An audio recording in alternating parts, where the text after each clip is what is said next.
So I'm writing a novel.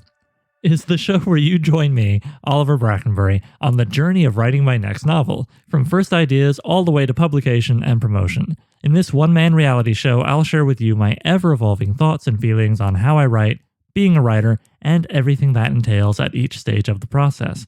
I'll also answer listener questions and, sometimes, interview people who write fiction. If you're the kind of person who likes to learn how things are made and get to know the people making them, then this is the show for you. Last time I spoke with you about Sword and Planet, which is either a parallel or subgenre of sword and sorcery, depending on your opinion and whether or not Mars is in retrograde. Not that literature and opinions are subjective or anything. An important part of that discussion was talking about my research into Sword and Planet. Lo and behold, what am I talking about today? Research. Which, if I'm correct, is the process where you read enough things and you then have all of the answers and are smart and will do the thing perfectly. Yes, that's research. I really enjoy research. I mean, for starters, let's be real, it's very low stakes. Nobody's going to yell at you. You're just quietly reading and learning things. I like learning, nerd. Research tends to be described in terms of a very active mode, like, you go online and you Google the thing, you go to the library, you look up a book on the thing, you talk to an expert on the thing, and so on and so forth. But I also think there is great value to what I call, and I'm sure others do too, passive research. And I'm going to get into that as well. But let's start with the more familiar one, active research. When do you begin doing it? Whenever it feels right for you. But I think, generally speaking, research is an early stage. Sometimes you're doing research for the project and you don't even realize it because it's while reading some book about something that you come across an idea that sparks a story idea. Oh, hey, cool. I've already been reading about scuba diving and now I've just read this scuba diving fact that makes me want to write about Oliver Brackenbury, king of the scuba divers. So maybe then you're like, all right, I want to write that story, but now I got to read and listen to and watch everything I can find about scuba diving. And then maybe as you're doing that, you get the 6 degrees of Kevin Bacon thing going on where you're like, oh, well, scuba diving connects to boats, which connects to manufacturing of boats, which connects to the military-industrial complex, which connects to Eisenhower, which connects to scuba diving that Eisenhower once did on vacation. Oh my God, it's all connected, right? But how much of all that do you really need for your story? And how do you know what you need for your story, particularly when it's really early on? Well, as ever, I can't tell you definitively, but I can tell you what I've done and what works for me. I find early on it can be tempting to fly off in all kinds of directions, but it's good to just stay as focused as you can to start. And if you think of things or spot things that are like, oh, this could be handy, have like a bucket to put those things in. I have in my notebooks usually a section literally just called Stray Thoughts. And so if I'm like, ooh, what if my scuba diving novel needs a thing about how to clean a broadsword? I will make that note in there, just like the one sentence thought I had, and then be like, okay, that's taken care of. I will not lose that thought because I wrote it here. Good, it's safe. Back to the scuba diving or whatever the main subject is. I also find it good to remember that you're not studying for a test. You're not trying to just get everything and cram it in your head and keep it all there somehow and then get an A+ and everybody claps and you win. That said, certain kinds of stories do demand more verisimilitude than others, or so it seems to me. I'm reminded of an anecdote from when H.P. Lovecraft was having a chat by letter, I think, with Fritz Leiber, the author of my beloved Fafhrd and Grey Mouser stories. This was in the very beginning when Leiber was thinking about writing about a city of thieves and a couple of guys. And at this point, he was thinking about setting this in ancient Alexandria. But Lovecraft advised him, hey man, I might be paraphrasing here, hey man, dude, Leiber, what if you don't set it in Alexandria? What if you just make up your own funky city and just have Alexandria in the back of your mind while you do it? That way, the history nerds won't pull your story apart because you put the wrong kind of sandal on the dowager or whatever. And Leiber took that advice. I think it worked out okay for him. I certainly, when writing Untitled Sword and Sorcery novel, have decided to look to history for inspiration, occasionally pull details from it and just plunk them down in the story or tweak them and plunk them down. But yeah, it's definitely not taking place on Earth, or if it is, maybe it's going to be the Conan trick of setting it in an imagined far, far, far past, pre anything in our history books about man, an age of man which has more or less been erased by the forces of history and whatnot. But just because I'm not setting this on Earth in a historical period doesn't mean I don't want to be careful about certain things with my Untitled Sword and Sorcery novel. I mean, for starters, whether or not it's on Earth, probably I'm going to want to accurately describe certain things like how, armor is made or other blacksmithing stuff, since my character is someone who had a blacksmith for a mother and was raised somewhat to take on that trade.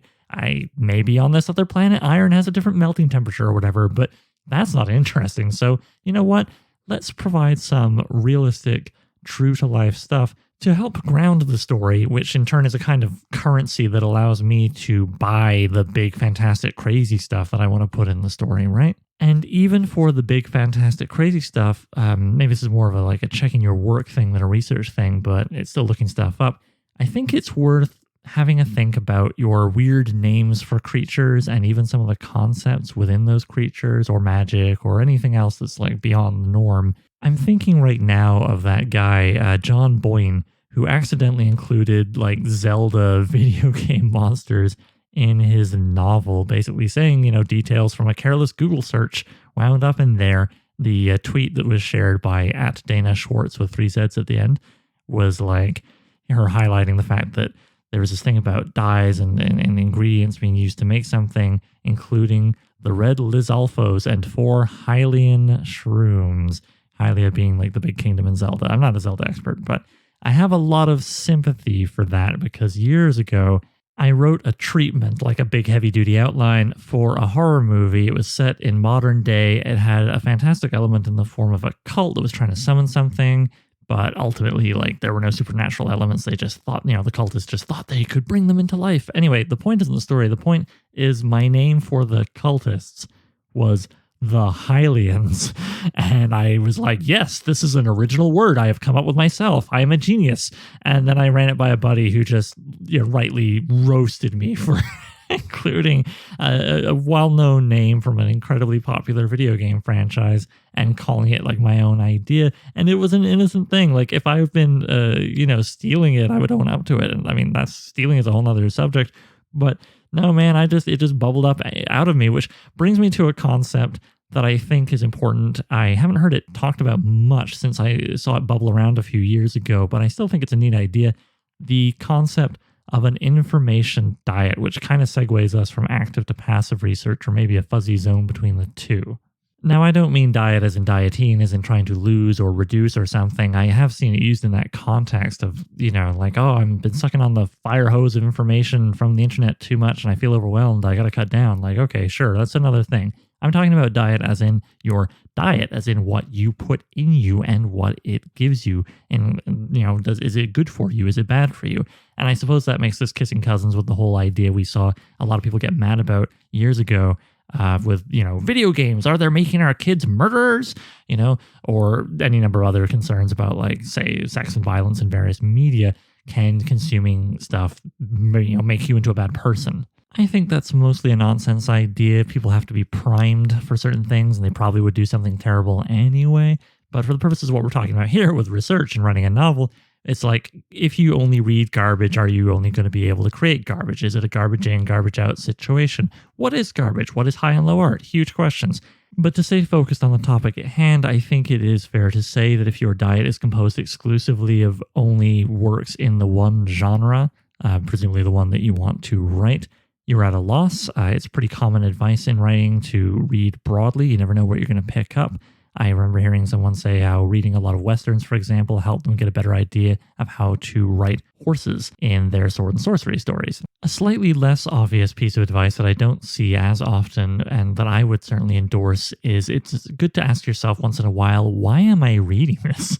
Why am I following this person on Twitter? Why am I listening to this podcast? In this case, because it's great and you love it, and you should never stop following it.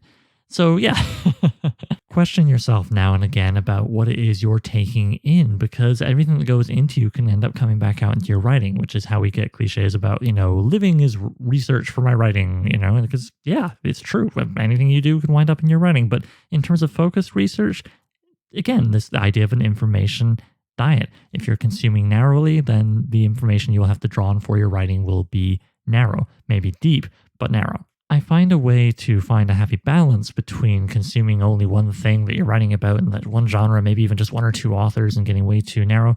And the other thing, which is to just diffuse yourself in all directions, is to look to passive research and just have that be a regular part of your life. And within that, look to your interests and occasionally try and take recommendations from people for things that you might not have been drawn to necessarily. And so what's the passive research? Well, that's reading articles online in general, just, following what's nifty, what somebody recommends. Certainly for me, podcasts have been a big part of that. And then just writing stuff down, even if you don't have a story for it. I actually have been experimenting for a couple of years now with keeping a notebook where it's just my nonfiction general research notebook. And when I get a book from the library on a subject that I don't have an immediate use for, but I think this has got some neat stuff, I will write. And the act of writing helps put it in my head. I will write bits and pieces from that book into my notebook, and I have an index for it, and la-di-da, look and behold, as I record this, I am looking at designing my City of Thieves type thing for that story in the middle of the part of the novel. And I remembered in that notebook, I had a bunch of excerpts from a book called Imaginary Cities by Darren Anderson. And you can kind of guess what it's about, cities in fiction, designing them and all that good stuff. And I didn't need to design a city or anything when I read it, but I thought, I write. This might come in handy down the line, and I'm interested. And I guess that's the broad and cliche sounding but true advice here, which is follow your interests and be willing to go outside them periodically. Sometimes I do kind of just make myself a little New Year's resolution. Like this year, I vowed to try and read more sci-fi and fantasy by non-Western authors, and boy, am I glad I'm doing that. In terms of both creativity, writing, etc., but also just my life, it is good for me in a way that I suppose is comparable, metaphorically speaking, to cutting out red meat. So yeah, passive research, right? Just reading things without knowing what you're going to use them for per se, listening to things in the morning while you're doing your dishes or whatever. That's my routine. And just having somewhere to put stuff if you spot it and go, oh, this could be good somewhere later, like a stray thought section in a project novel, let's say, or a big Word file. I have a 85-page Word file of just stuff all over the world in terms of subject matter, but unified under a specific project. And even if that project doesn't come to fruition, I've got all that stuff there I can go sift through later for other things. And yes, there is the classic carry a little notebook in your back pocket. I'm a big fan of the Field Notes series, that size and shape of notebook. Though I must confess, I don't do it as much as I used to because I can email myself stuff to then write down at home in the master notebook. Of course, now that we live in this magical world of phones and have done for some time. Speaking of which, how do you organize your stuff? Do you do it on paper? Do you do it on the computer? Do you do it in a mix of the two? Well, you're probably going to do it in a mix of the two. I find that the computer is great for when I just want to have links to a whole mess of articles, when there's like a real volume of research that I need to put aside, and also if I'm finding it online. But it is kind of out of sight, out of mind. I mean, I've had a free Evernote account for years, and it is handy, but I don't know how much of it I come back to. There's a few files that are like little record keeping guys unto themselves that I come back to a lot. Like I like to keep track of what I've read in a year, be outside of Goodreads in case Goodreads folds or something. But if I'm being real with you, I mostly don't look at it. What I mostly look at are things I write down by hand in either my general notebook I mentioned or in specific project notebooks or even those pocket notebooks that I've semi-abandoned, because I know I will come back to those and read through them, and it's kind of relaxing, and I can do it when I've had a long day of working on other stuff on screens. I personally find I overdose on screens, and I don't like how it feels. Another reason to put things on paper, because you can always look at things on paper. You're not going to be like, oh, I'm sick of paper. I mean, maybe, but unlikely. As with so much in any kind of project, I think it's really important to reduce friction, and putting things on paper honestly reduces friction, even though it's kind of more effort, because that way, like I say, reading it is for me easier than reading lots of stuff on screens, but also the act of writing it down by hand will drill it into your head. Even if you forget every word that you wrote, you might at least remember, I wrote a thing about cities, there was a book, Imaginary Cities, and then you go back to the paper and you find it, right? Another thing I do, especially when it comes to passive research, like just, tripping over things that sound nifty, but can I stop right now to write them down or make a note or email myself or whatever? You know, I try to organize my time as well as the research itself, which is to say, I'm a big fan of the snooze function in Gmail. So like a pretty common thing is I'll be scrolling on Twitter, or I'll hear something on a podcast, or I'll see something in a book. And I could stop what I'm doing to get to the thing, or maybe I can't. But even if I can, it's like, should I? Is that a good use of my time right now? So instead, I'll make a note to myself, or I'll take a photo of the thing, or whatever. I'll make a record, even if it's just like quickly typing into an email, like a few keywords. So I'm like, oh yeah, the thing. And I email it to myself, and I either snooze it to the next Monday, or I schedule it for the Monday, and I take a little thing from the page of how my parents have run their business. My parents are both goldsmiths, and one thing my dad said to me that stuck with me was, he said, look, paperwork, the actual like taxes and so on, that can eat up your whole day every day if you let it. So, he had, I think he called it touch once kind of thing. He was like, take it, put it on the desk, and then just touch it once on the Monday. Deal with it all on the Monday so you can focus on the actual like making of the jewelry and dealing with clients the rest of the week. Similarly, I try to set aside time on Monday for just cranking through a bunch of emails that past Oliver has sent me of all kinds of things that he thought were intriguing. And you know what?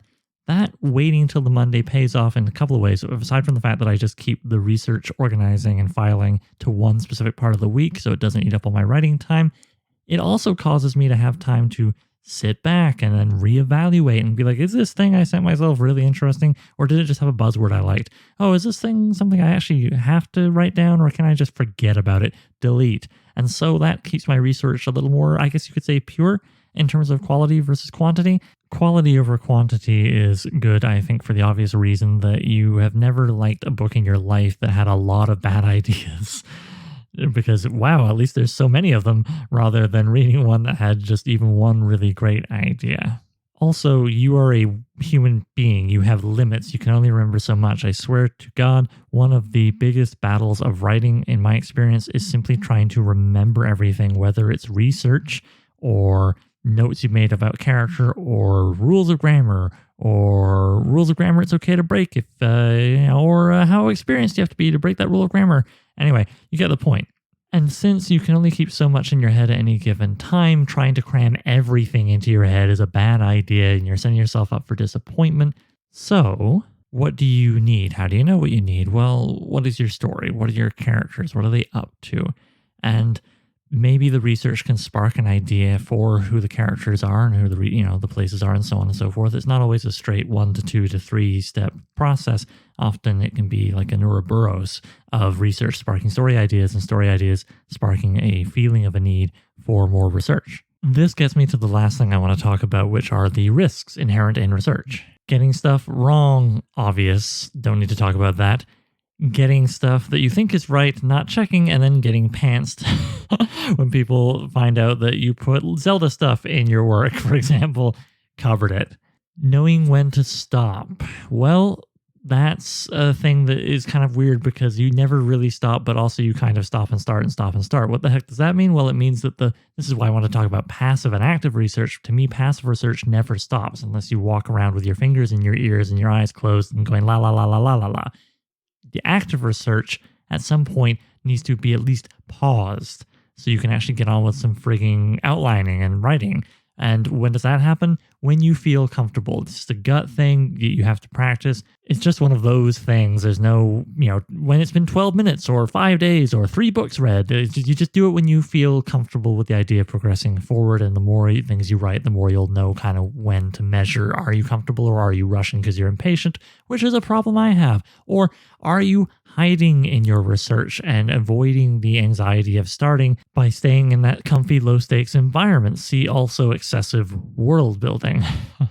I would also advise against feeling like you have to use every piece of research, or getting really, falling really in love with something you researched and then just cramming it unnaturally into the story. This can manifest in many ways, but I tend to think of it as what I like to call Wikipedia Mouth, when a character is just like, yeah, okay, so that's cool about how your dad is actually a lizard.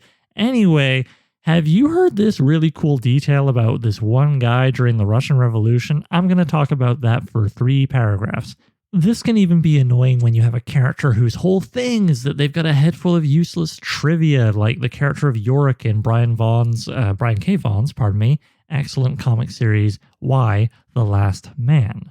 I love that series. I own it in hardcover, and I had all the floppy editions before then. Maybe I'll give them away or sell them even for a few bucks when the series finally airs. Point being, I love that story. I love that character. I get the point is his head's full of useless trivia, and that's kind of amusingly contrasted with the life or death situations that he's in this post-apocalyptic all the men are dead situation. But that doesn't mean that there aren't still, after however many rereads, times where I hit a certain panel in that comic and I go, oh boy, yeah, no, Brian K. Vaughan just read something he thought was really cool. This doesn't serve the story. This doesn't tell me anything about the character. This doesn't serve any purpose whatsoever. And it's true, you don't have to be totally mercenary about every little thing you put in a story. Sometimes it's okay to just chill and enjoy the world, I know, but that's not what is happening, I feel, when a character is just barfing something that the author fell in love with and couldn't see fit to put down to maybe use in another project. Not that I've ever been guilty of that myself.